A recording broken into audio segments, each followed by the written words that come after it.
Do you have any special memories of your time in the band that you'd like to share?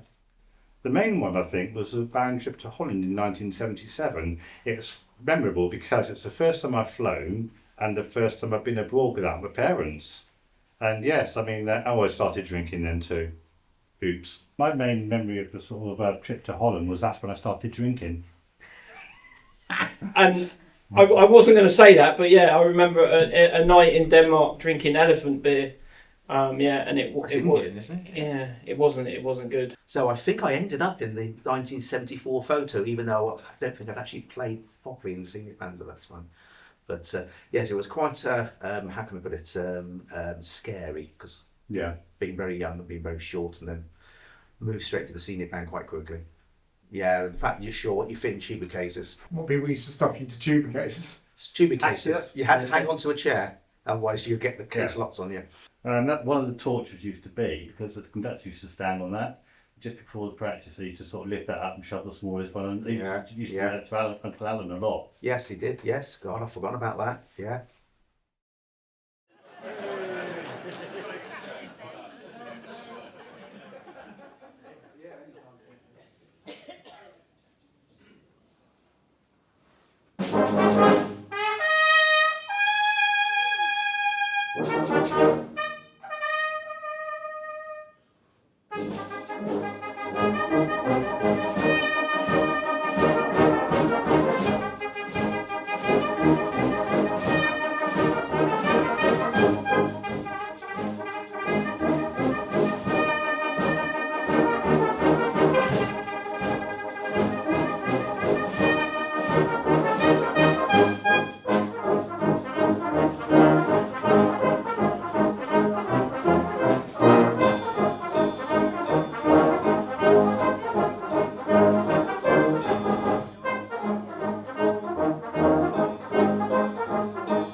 I remember we used to do lots of contests. The ones in Bournemouth, a lot of the contests in where we went to, when people would see the Oakmead was in it, they wouldn't enter because they were going, "Oof, well nobody's going to win."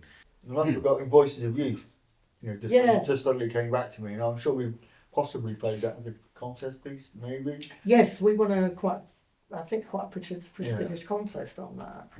It's some of those bigger pieces you kind of forget. The more We're probably thinking more as test pieces as opposed Yeah. to concert pieces, Mm. even though they're very good pieces on their own right. So when I first joined Oakmead in '85, the band qualified for the nationals in the youth section to play at the Royal Albert Hall. I was a first year, only just really started having lessons. The piece was called Occasion. I still remember it now, and it started with a cymbal roll that I did. So I'd never ever performed in public really before, other than school assemblies. Playing at the Albert Hall, playing the first note in the piece in the national finals with the youth bands was amazing. Never forget that memory. Played at the Albert Hall a few times since with adult bands, but the school never got back again. So it's a really, really, really strong memory. And then some other cool trips.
Going back to school, have you got any particular memories about band trips or any time you played solo or winning a contest? Two things spring to mind. Our first trip to, my first trip to Switzerland, and we flew. Most tours before then had been done by coach, but we flew to Switzerland and had the most fantastic time. Flying out Heathrow at that point in life was just great fun. Solo wise, I played the trombone solo, the acrobat, for assembly, I think when I was 14 or 15. And I met Courtney Zanko years later, and he said, he didn't know how it was going to go, whether I'd be able to play it, whether it would work, or whether it would just fall over. And he'd spoken to the headmaster, George Levitt, and said, look, we're going to do this, but watch out because it might not work. And apparently George Levitt was so relieved it had gone well, he made me play it again. The acrobat is it's a trombone solo, but you're actually sort of sat in the school hall, and there's about 600 boys that really don't care. They're staring at you going, go on in, mess it up. Yeah, basically that's Brilliant. So the section behind me can have a bit of fun. This one's called Frolic for trombone.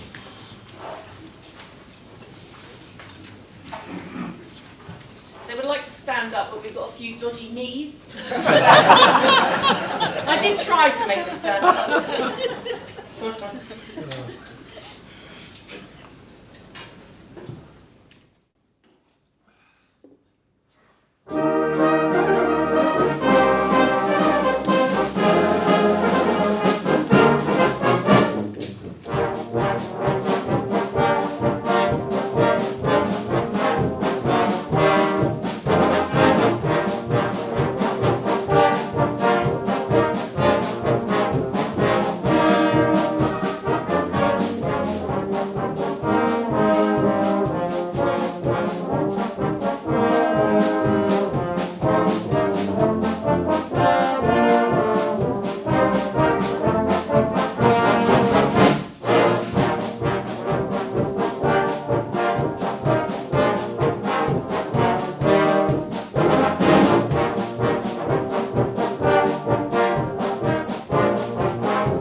But it was a question of, we got behind the drum kit and that was it. You know, Yeah. I was a quiet, shy boy outside of that. But once you got behind the drums, it was like, okay, I'm in charge now. This is my sort of area. I think he makes a really good point actually, because that is the thing. I mean, you know, I was always, I still am, I think anyway, still very quiet and reserved and shy. But yeah, it is our way of expressing ourselves. Yeah. But it's still at that age, 16, 17, 18, I would still call myself sort of quite shy, quite introverted, until I got behind the drum kit, and all of a sudden you could change. It helped grow my personality. I had a microphone, I could talk to people. You could take the mickey out of people in the audience and things like that. You would never have done that had you not been behind the drum kit. And I have to thank the school for that, because had I gone to a different school without a band and orchestra, I doubt that I'd be playing now. I think that music teaches you, it teaches you so many different skills. But one of the things it does teach you is that as a performer, you know, without people that you're performing to, it's not a performance. You just do it for yourself, which can be really enjoyable. But yeah, when you're doing concerts, you're doing it for other people.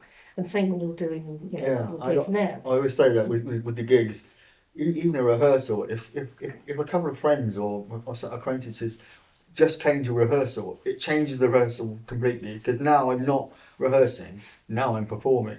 And I think that was the difference, is that you would rehearse in the music block, and the band would rehearse, and that was great. But you were rehearsing amongst your friends and band colleagues. But as soon as you went to the assembly, you had all those boys or the teachers. Now you had an audience, and that made a big difference. Normally, you don't get to see these three lovely gentlemen. These three lovely gentlemen, because they're stuck behind. The band, but they are the foundation of what we've got. No offence to anyone else, but they are the foundation of the music that we have. So here we have for you 40 fathoms times 3.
I was there when the farm was there, and they had this great big fat pig, and then they called it Oakmead Charlie. And the thing was, they had several pigs, and my memory of that is, what's the word for this? Reproductive science, one might say, Yeah. of human nature. To teach us that, they didn't teach us about human beings. Pigs being system. They sort of like had to sort of hope young Charles would You doing that at school, girls, or not? That reproductive? No, Which is maybe why I was later. trying to sort of couch the language Yeah, appropriately. yeah. One of the really wonderful things about music is that it doesn't stick with one generation, it spreads right across. I've got 3 generations of my family playing in the band tonight, which is testament to what was generated at school and has carried on through. Thank you, Summer Nights.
One of my memories from school is that you would not associate with people the year above or the year beneath. But the band, it doesn't matter whether you're fifth year or first year. No, that wasn't, you were quite right. It didn't matter what year you were in. The band would support, help each other. The thing I used to like about it was the band was everybody was involved in it, and when you put the concerts on, it wasn't just the band.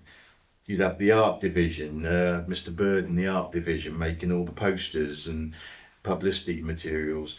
Everybody, and then the amount of people that were involved, back of house, doing the staging, the lighting, front of house, the doors. It wasn't just a band effort, it was a whole school effort. And you know, a lot of the teachers, Mrs. Smith, the French teacher, Mrs. Smith, she'd come to everywhere we were playing, and we'd always do Bouquet de Paris for her if she was there on Fisherman's Walk. You know, it was all those sort of memories, you know, certain people that would be there religiously and supporting everything, but the whole school was like that. It was one unit, and they would support everything and everybody. Nobody got, oh, leave you out. It was, if something was going on, everybody would combine and produce it.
You got any special memories of the band? Yeah, I mean, I've got some funny ones, and I've got some ones that really stick in the mind. Obviously, we were lucky enough to go to Kirkrade, to the World Music Brass Band Championships, I think, in 1974. I particularly remember the host family that looked after me where I stayed, a Dutch family, really nice people, amazing people, and I'd never experienced that sort of hospitality from anybody before, I think, having stayed at somebody's house.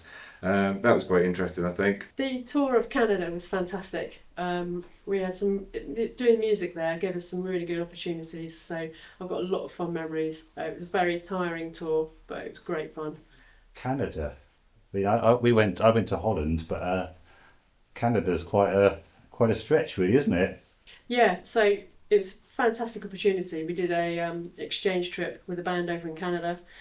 So they came over here, did all the exciting history and stuff like that, this country. Stonehenge. But we went over there and we did all the fun stuff, all of the theme parks and things like that. So it was great fun.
The one memory that sticks in my mind was just after Courtney Pazanko had left and we'd gone to Bristol to our yearly competition in Bristol.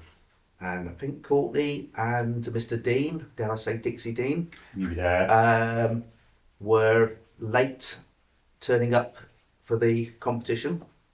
So one of the older lads had to take over conducting.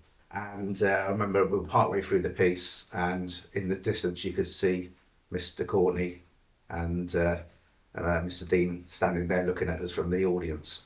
And then it went on that during a euphonium part of the euphonium solo segment, our temporary conductor was quite flamboyant with his arms, swiped the music off the euphonium stand.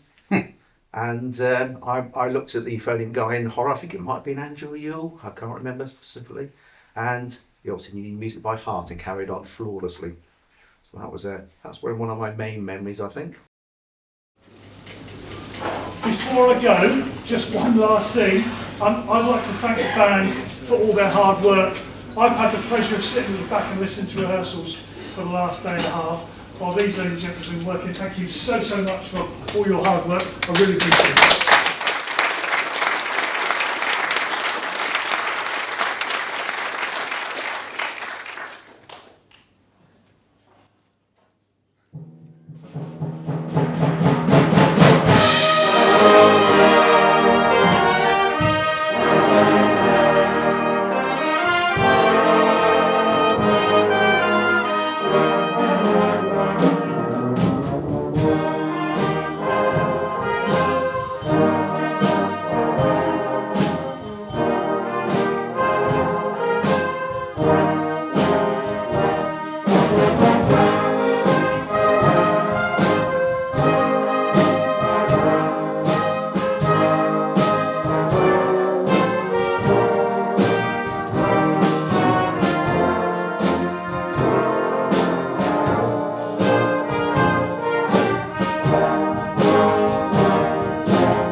I suppose I was going to say the same, but to put something different out there, I suppose Mexican Shuffle, just because I remember, I think it was Adrian Gaten that was there, and Andy Crisp, who just went absolutely ballistic. So. I'm looking forward to Mexican Shuffle. I think that was also a band favourite, but also very much an assembly favourite. Obviously, we've still got the inevitable Mexican Shuffle coming along, which holds great memories for me. It was one of those pieces that, even the hardened, I'm not going to say criminal type, but yeah, that hardened type that were at school that everyone was scared of, even they loved it. You'd get to the very end note, and Cotton was Andrew would hold his baton up, and off I would go. And then the next minute you'd realise he's gone and sat down. Yeah. And I think, I always thought to myself, he was quite mild-mannered. He was quite straight as a person, I would say. But I do wonder if he had that sort of wicked sense of humour, that he knew that I was enjoying it. He knew that the audience would enjoy it. And I wonder if he sort of quite enjoyed it himself, and the fun of actually sitting down, and he won't know when I'm going to stand back up again and raise my baton for the last note, so he'll just have to keep going. Yeah. Which is quite amusing. Yeah, and I think that was part of a mix of his humour, but he knew how to milk a crowd.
We'll check it, don't worry, it's on here. Thank you, Alfie.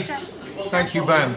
When we first had the idea of a 65th anniversary concert, which was probably, I would guess, 7 months ago, I think both Steve and I had a vision of what the concert would look like and sound like. And I think it's very safe to say that it has surpassed totally anything that we expected. Thank you, band, you were sensational. Just to say now, we'll let the band put their instruments down and head across the bar. Would you like to come across and join us, where Mr. Jim Etherington is going to entertain us in his own sophisticated fashion. Thank you very much, ladies and gentlemen.